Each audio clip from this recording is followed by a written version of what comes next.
Bien, nous allons appeler notre second témoin, Monsieur Pascal Bernard. Donc, comme les autres, vous n'aurez que 12 minutes.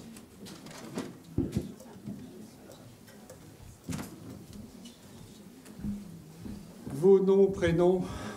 Alors, Pascal Bernard. Oui. Pascal, c'est le prénom. Votre nom? Bernard, le nom. D'accord. Donc, Monsieur Pascal Bernard. Voilà, c'est ça, c'est pas mal. Jurez-vous de dire la vérité? Rien que la vérité, mais toute la vérité. Je jure de dire la vérité, rien que la vérité, mais toute la vérité. Merci. Alors, Monsieur Bernard, vous êtes DRH des ministères sociaux. Ouais. Les ministères sociaux, pour mémoire, c'est le ministère du Travail et des Solidarités, c'est ça? C'est ça. Le ministère de la Santé? Absolument. Vous contaminez personne ce soir. Non, mais vous inquiétez pas, il n'y a pas encore de carte rouge ici, c'est bon. D'accord. Et puis, quel est le troisième? La jeunesse et les sports. Jeunesse et sport. C'est un secrétariat d'État ou c'est un ministère. C'est un ministère, ouais. D'accord. Alors, vous êtes dans une situation un peu particulière parce que vous êtes à la fois proche des négociations nationales, ouais. Et de notre côté, en tant que DRH, vous avez aussi à gérer les relations sociales de vos ministères. Absolument. Alors, comment ça se passe, cette mixité? En tant que DRH, je pense qu'il faut qu'on sache gérer notre schizophrénie. Donc, déjà, c'est quand même un premier prérequis. Je crois qu'on doit à la fois gérer effectivement, le contexte, l'environnement national, les missions, et on doit aussi gérer les personnes qui remplissent ces missions. Donc effectivement, c'est vrai que je suis le DRH donc, des personnels de jeunesse et des sports, de la santé, médecins, infirmières, etc., mais également des inspecteurs du travail, si vous voulez en venir là. Donc je dirais que c'est assez passionnant. C'est la première fois que ça m'arrive. Ça fait 1 an que je suis DRH de ces ministères. Avant, j'étais ailleurs, bien ailleurs.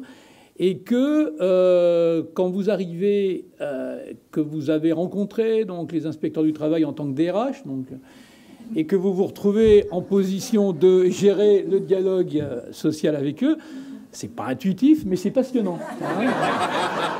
Voilà. Bon.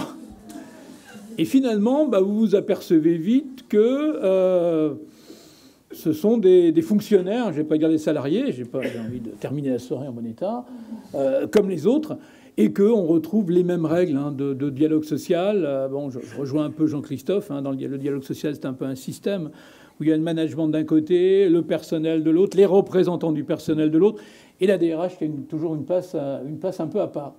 Donc, dans un système comme celui-là, le match va bien fonctionner si tous les partenaires sont bons. Si le management n'est pas bon, ça ne fonctionnera pas. Si la DRH n'est pas top, ça ne fonctionnera pas. Si les représentants sont à l'unisson, ça ne fonctionnera pas non plus. Donc je crois que la DRH là-dedans a un rôle de pilote et gardienne, peut-être promotrice des équilibres. Et d'un autre côté, vous ne pouvez pas non plus vous montrer suspicieux des décisions nationales, puisque Muriel Pénicaud, c'est votre patronne, non? Absolument, oui, tout à fait. Donc ça pose un problème, ça, ou non, pas? Absolument aucun. Moi, j'ai 3 patrons. J'ai jeunesse et sport, travail et santé. Donc il faut effectivement travailler pour 3 univers qui sont très, très différents. Et ce qui est pas mal, c'est que les pratiques de dialogue social dans la jeunesse et les sports ne sont pas du tout les mêmes que dans celles de la santé, qui sont encore très différentes de celles du travail. Donc là, quand je vous disais qu'il fallait bien gérer sa schizophrénie, ce n'était pas une clause de style, c'est vraiment parce qu'il faut le faire. Oui, mais alors, quand les infirmières sont dans la rue, ouais, ça vous concerne ou pas? On est concerné par tout à fait, oui, bien sûr. Mais vous avez un moyen, un levier d'action, là, où c'est du domaine de la PHP, etc. Est-ce que, entre le national et les ministères, il y a encore une marche? Les ministères sont porteuses de politiques publiques. Donc c'est vrai qu'on n'est pas en lien direct avec les infirmières, les médecins, etc. dans la rue, mais que les directions que je gère, la direction de la sécurité sociale, la direction générale de l'offre de soins, etc., sont des directions qui portent les politiques publiques qui produisent leur effet parmi les personnels qui sont ou pas dans la rue. Ils ne sont pas tous dans la rue, je vous rassure quand même. Il y en a pas mal qui sont sur le lieu de travail, heureusement. Monsieur le procureur. Si, je suis sûr que vous avez une question. Quand on regarde bien un petit peu les différents champs sur lesquels vous agissez, d'une certaine façon, vous parlez d'une schizophrénie, certes, mais alors comment on soigne? Comment on fait pour passer de l'un à l'autre? Vous avez des équipes dédiées, vous, par métier, par type de problème, d'une certaine façon, on pourrait avoir, ou par métier et problème. Alors, il y avait le choix, effectivement, de bâtir une fonction RH spécialisée par métier. Et en silo. Nous, on a fait le choix inverse, c'est-à-dire on s'est organisé par thématique.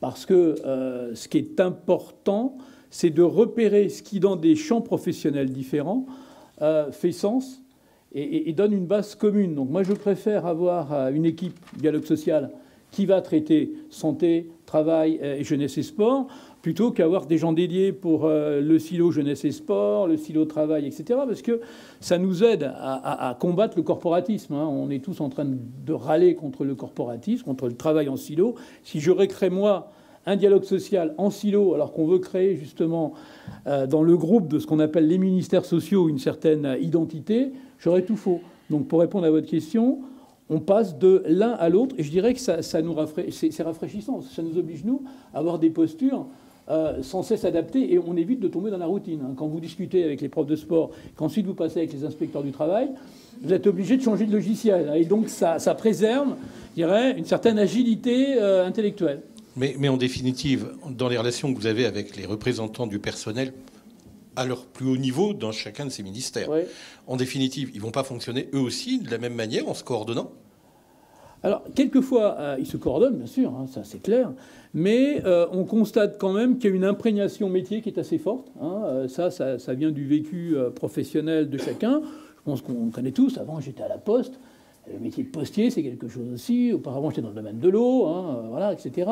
Il y a cette culture professionnelle qui imprègne, je dirais, l'ensemble des gens qui sont dans le périmètre, de leurs représentants au management, en passant par l'ensemble des équipes. Excuse-moi, tu m'as donné la parole. Elle n'est pas sortie. Ah oui. Non, mais d'une certaine façon, on a la prégnance de cette logique métier. Et si je reprends ce que disait Jean-Christophe Sibéras juste avant, quand il parlait de désert syndical, ou de désyndicalisation, si je reprends son terme, est-ce que d'une certaine façon, cette logique d'extraction du métier n'est pas un élément explicatif de la désyndicalisation dans le secteur privé et peut-être un peu moins dans le public, comme vous le voyez? Alors c'est peut-être la fatalité ou la chance, j'en sais rien, mais moi j'ai jamais connu le désert syndical. Je travaillais dans le domaine de l'eau, les industries de l'eau. Je pense que les syndicats étaient très, très présents et le sont encore, n'est-ce pas, Jean-Christophe? Ensuite, j'ai travaillé dans le domaine de la santé, dans une agence régionale de santé, aux côtés de Claude Évin. Les syndicats étaient encore là. Ensuite, à la Poste, il y a des dignes représentants des syndicats qui sont au premier rang, d'ailleurs, qui vont... Voilà. Je peux vous dire que les représentants syndicaux sont également très présents. Et puis, dans les trois ministères dont je m'occupe en tant que DRH, la représentation syndicale, la participation aux élections professionnelles est forte également. Donc, j'ai pas vraiment connu de milieu professionnel où il y a une désertification, qu'il y ait des remises en cause, effectivement, avec la montée des nouvelles appétences, le développement des communautés professionnelles, les nouvelles formes d'engagement, parce que là, je rejoins Jean-Christophe, ce qui est important pour nous, c'est l'engagement. Qu'est-ce que la fonction RH et qu'est-ce que le dialogue social peuvent faire de façon à maintenir et développer l'engagement des équipes au service des débuts des objectifs que poursuit l'entreprise et de l'éthique qu'elle poursuit. Alors, parler de désert syndical quand on travaille dans l'eau, c'est sûr que... Oui, c'est ça. On n'en a jamais connu, on n'est jamais mort de soif là-dessus. Madame le juge, pas de questions? Pas de questions? D'accord. Monsieur Bernard, merci beaucoup. De rien.